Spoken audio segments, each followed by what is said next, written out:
So here's a quick demo to show what I've done for Sprint 3. And just to start off with how the code works, in order to start the audio thread, you just play start on the playback manager, and then each frame the playback manager is going to update, which is just for input purposes, which you can see based on the input it will do different things.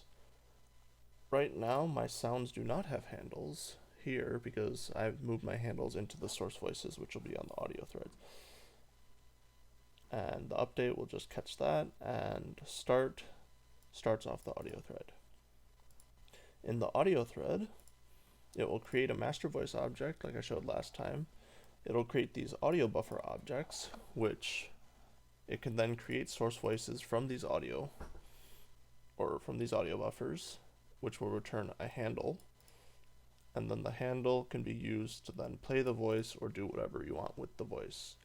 Right now, I just have a list of source voices, and based on the handle ID, it will go and find the correct source voice, which is not optimal, but I need to figure out a better way to do it.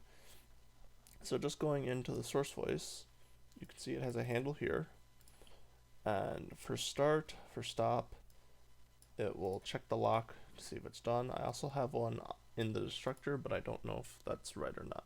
I'll have to double check that. So just starting it up,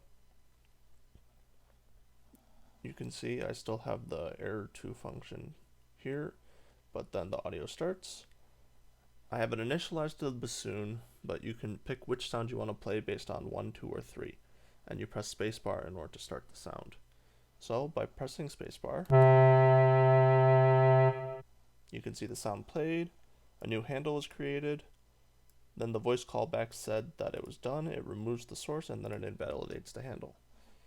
Switching to 2, it'll do the same thing, which you can see right there. And 3 will play that sound. And that was just to show that multiple sounds could be played at once, and you can see it all right there. You press Q in order to stop the thread, and then you're done. And you can see there are no memory leaks.